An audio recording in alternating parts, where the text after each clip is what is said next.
വഅലൈക്കും സലാം. എന്താ സജന, നിനക്കും കുട്ടികൾക്കൊക്കെ സുഖം തന്നെയല്ലേ? മക്കളുടെ പഠിത്തമൊക്കെ എങ്ങനെ? അൽഹംദുലില്ലാ. നീ അവരെ നന്നായി ശ്രദ്ധിക്കണം. പിന്നെ എന്തൊക്കെയുണ്ട് വിശേഷങ്ങൾ? അത് ശരി. എപ്പോഴാ കല്യാണം? അതിനെന്തിനാ പുതിയ ഡ്രസ്സ്? കഴിഞ്ഞ മാസം നിന്റെ ആങ്ങളയുടെ കല്യാണത്തിന് ഉപയോഗിച്ച സാരി തന്നെ പോരെ? ആ സാരി നീ ഒരു പ്രാവശ്യം മാത്രമാണല്ലോ ഉപയോഗിച്ചത്. സജന, എന്റെ കഷ്ടപ്പാടും പ്രയാസവും ഒക്കെ നിനക്ക് നന്നായി അറിയുന്നതല്ലേ? ഞാൻ ചോര നീരാക്കി ഇവിടെ ജോലി ചെയ്യുന്നത് നമുക്കും നമ്മുടെ മക്കൾക്കും വേണ്ടിയല്ലേ?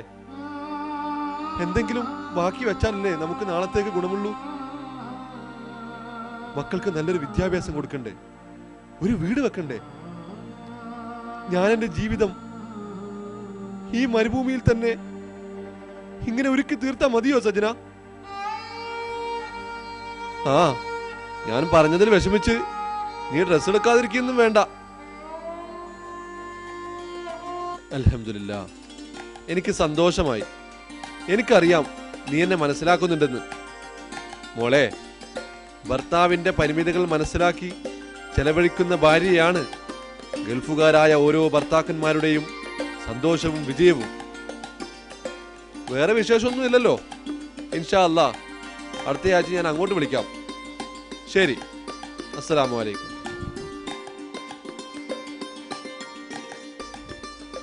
നെഞ്ചിനുള്ളിൽ നീയാണ്, കണ്ണടച്ച നീയാണ്, എൻ്റെ കൽബിൽ നീയാണ് ഫാത്തിമ.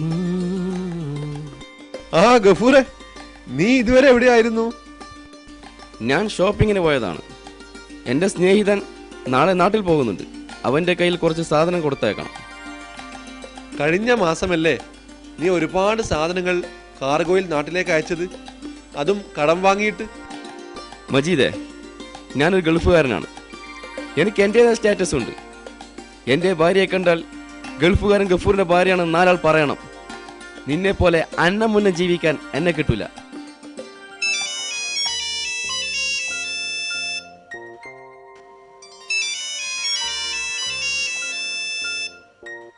ഹലോ, എന്താ നോഷി, സുഖമല്ലേ? എന്തൊക്കെ വിശേഷം? കല്യാണമോ? ആരുടെ? മുംതാസിൻ്റെയോ? എപ്പോൾ? ഓക്കെ. എന്താ പുതിയ ഡ്രസ്സ് വേണോ? നോ പ്രോബ്ലം, ഏറ്റവും പുതിയ ഫാഷൻ തന്നെ വാങ്ങിക്കണം. എന്താ ഈർക്കില്ല? അനാർക്കലി, അത് വാങ്ങിക്കോ. പൈസ ഒരു പ്രശ്നമാക്കണ്ട. 4 ആൾ അറിയണം ഗൾഫുകാരൻ ഗഫൂറിന്റെ ഭാര്യയാണതെന്ന്. നീ പോകുമ്പോൾ ബസ്സിൽ പോകണ്ട, സ്പെഷ്യൽ വണ്ടിയാക്കിട്ട് പോയിക്കോ. പിന്നെ നമ്മളെ മോന്റെ ബർത്ത്ഡേ ഇപ്രാവശ്യം അടിച്ചു പൊളിക്കണം. കുടുംബക്കാരെല്ലാം വിളിക്കണം. എന്തായാലും ഗൾഫുകാരൻ്റെ മകനല്ലേ. ഓക്കെ, ഞാൻ നാളെ രാവിലെ വിളിക്കാം. ഓക്കെ. എന്താ ഗഫൂറെ ഇത്? നമ്മൾ വന്നിട്ട് 2 വർഷമായില്ലേ? നിനക്ക് നാട്ടിൽ പോവേണ്ട ഉദ്ദേശമൊന്നുമില്ലേ? കിട്ടുന്ന ശമ്പളമൊക്കെ ഇങ്ങനെ അടിച്ചു പൊളിച്ച് ലാവിഷാക്കി കഴിഞ്ഞാൽ മതിയോ? നീ പോ മജീദേ, എപ്പോ നോക്കിയാൽ നാട്ടിൽ പോകേണ്ടേ നാട്ടിൽ പോകേണ്ടേ. നിന്റെ ഉപദേശങ്ങൾ കേട്ട് ജീവിക്കാൻ എന്നെ കിട്ടൂല. നാളത്തെ കാര്യം നാളെ, കല്ലി വല്ലി.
നീണ്ട 10 വർഷങ്ങൾ കടന്നുപോയി.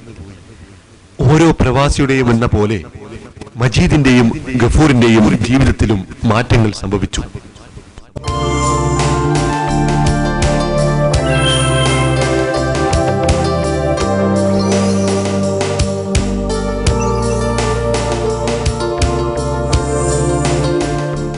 അസ്സലാമു അലൈക്കും. വലൈക്കും സലാം വറഹ്മത്തുള്ളാഹി വബറകാതുഹു. എന്താ മജീദേ വിശേഷങ്ങള്?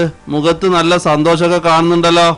അൽഹംദുലില്ലാ, റബ്ബിന്റെ അനുഗ്രഹത്താൽ കാര്യങ്ങൾ നല്ല രീതിയിൽ കഴിഞ്ഞു പോകുന്നു. പിന്നെ ഉസ്താദെ, ഇൻഷാ അല്ലാഹ് അടുത്തയാഴ്ച ഞാൻ നാട്ടിൽ പോവുകയാണ്. ഇനി കുവൈത്തിലേക്ക് തിരിച്ചു വരേണ്ട എന്നാണ് എന്റെ തീരുമാനം. എന്താ ഗൾഫിൽ വന്നിട്ട് നിന്റെ ഉദ്ദേശങ്ങളൊക്കെ സാധിച്ചോ?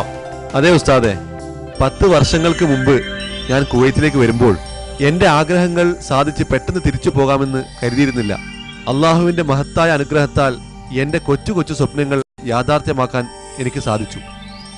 നിനക്ക് വഴികാട്ടിയാകാൻ നിന്റെ കൂട്ടായ്മക്ക് സാധിച്ചു എന്നത് നിന്റെ ഭാഗ്യമായി ഞാൻ കരുതുന്നു. തികച്ചും ശരിയാണ് ഉസ്താദെ. KKMയുടെ MPP എന്ന പദ്ധതി എന്റെ ഗൾഫ് ജീവിതത്തെ ഒരുപാട് സ്വാധീനിച്ചു. എന്റെ ശമ്പളത്തിന്റെ ഒരു വിഹിതം നാളേക്ക് വേണ്ടി നീക്കിവെക്കുവാൻ എനിക്ക് സാധിച്ചു. നല്ലൊരു വീടുണ്ടാക്കി, മക്കൾക്ക് നല്ല വിദ്യാഭ്യാസം നൽകി. മാത്രമല്ല നിത്യവരുമാനത്തിന് ഒരു മാർഗവും കണ്ടെത്തി. ഇൻഷാ അല്ലാഹ് ഇനി നാട്ടിൽ പോയി കുടുംബത്തോടൊപ്പം കഴിയുവാൻ ഞാൻ ആഗ്രഹിക്കുന്നു. ആ, വളരെ നല്ല കാര്യമാണ് മജീദ നീ ചെയ്തത്. ഫദക്കിർ ഫഇന്ന ദിക്റ തൻഫഉൽ മുഅ്മിനീൻ. ഉപദേശിക്കുക, ഉപദേശം സത്യവിശ്വാസികൾക്ക് ഉപകാരം ചെയ്യും എന്ന നബി തങ്ങളുടെ വചനം നീ സ്വീകരിച്ചതുകൊണ്ട് റബ്ബുൽ ഇസ്സത്ത് നല്ല മാർഗം കാണിച്ചു തന്നു. പ്രവാസിക്ക് മാർഗദർശിയാകാൻ ബോധവൽക്കരണം നൽകാനും മുൻകൈയെടുക്കുന്ന ഇങ്ങനെയുള്ള പ്രസ്ഥാനങ്ങളെ പടച്ചവൻ എന്നും നിലനിർത്തട്ടെ. ആമീൻ. നിന്റെ ഭാവി ജീവിതം സന്തോഷപ്രദമാകാൻ അള്ളാഹു തൗഫീഖ് ചെയ്യട്ടെ. ആമീൻ. KKMയുടെ മുഴുവൻ അംഗങ്ങൾക്കും ഇരു ലോകത്തും വിജയം നൽകുമാറാകട്ടെ. ആമീൻ. പിന്നെ ഉസ്താദെ, 1-2 സുഹൃത്തുക്കളെ കൂടി കാണാനുണ്ട്. അപ്പൊ ഞങ്ങൾ ഇറങ്ങട്ടെ. ഗഫൂറെ, നിന്റെ കാര്യം എന്തായി? ഉസ്താദേ, എന്റെ കാര്യം വളരെ വിഷമത്തിലാണ്. അന്ന് അവരുടെ ഉപദേശങ്ങൾ തമാശയായി തള്ളിക്കളഞ്ഞു. ഭാര്യയുടെ വാക്കേട്ട് ധാരാളിയായി പൊങ്ങച്ചക്കാരനായി ജീവിച്ചു. എന്നെയും എന്റെ പരിമിതികളെ ഞാൻ തിരിച്ചറിഞ്ഞില്ല. ഒരു ചില്ലി കാശ് പോലും സമ്പാദിക്കാൻ കഴിഞ്ഞിട്ടില്ല. മാത്രവുമല്ല എടുത്താൽ പോന്താത്ത കടക്കാരനുമായി. ഉസ്താദേ, ഒരുപാട് നല്ല നല്ല സ്വപ്നങ്ങളുമായി ഈ മരുഭൂമിയിലെത്തി. എന്തിന് മക്കളുടെ വിദ്യാഭ്യാസം പോലും ശ്രദ്ധിക്കാൻ കഴിഞ്ഞിട്ടില്ല. ഇപ്പോൾ എനിക്കെല്ലാം മനസ്സിലായി. എന്റെ 10 വർഷം വെറുതെയായി. എന്നെ പോലെ ചിന്തിക്കാൻ കഴിയാത്ത ആയിരങ്ങൾ ഇപ്പോഴും ഇവിടെയുണ്ട്. എന്റെ ജീവിതം അവർക്കൊരു പാഠമായിരുന്നെങ്കിൽ. ഉസ്താദെ, എനിക്ക് മജീദിനെ പോലെ ജീവിക്കണം. എനിക്ക് KKM പ്രവർത്തകരെന്ന് കാണണം. അവരിപ്പോ ഇവിടെ വരുന്നുണ്ട്. നീ വിഷമിക്കാതെ ഗഫൂറെ, എല്ലാം ശരിയാകും. ഇപ്പോഴെങ്കിലും നിനക്കൊരു തിരിച്ചറിവുണ്ടായല്ലോ. തിരിച്ചു പോയി പുതിയൊരു തുടക്കം കുറിക്കാൻ ആർക്കും കഴിയില്ല. പക്ഷേ ഏതൊരു വ്യക്തിക്കും ഇന്ന് പുതിയൊരു ആരംഭം കുറിച്ച് നല്ലൊരു സമാപ്തി ഉണ്ടാക്കാൻ കഴിയും. പ്രവാസിയുടെ മാറ്റങ്ങൾക്ക് കാരണമാകേണ്ട മാതൃകാ പ്രവാസ പദ്ധതിയുടെ പ്രതിഭാസമ്പന്നനായ ശില്പി അദ്ദേഹം അതാ കടന്നു വരുന്നു.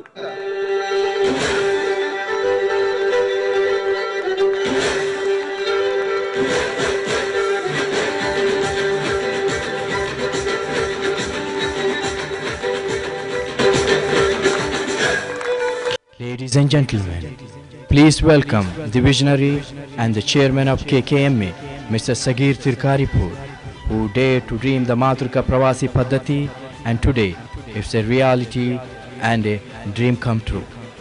The man who made a reputation of achieving the extraordinary results from an ordinary man. We salute him for his vision and making the impossible to possible. On a final note, we would like to conclude the drama with a quote. Coming together is a beginning, staying together is a progress, and working together is a success. From the very talented team of Puchekar Manikettum, we express the gratitude and sincere thanks to all of you.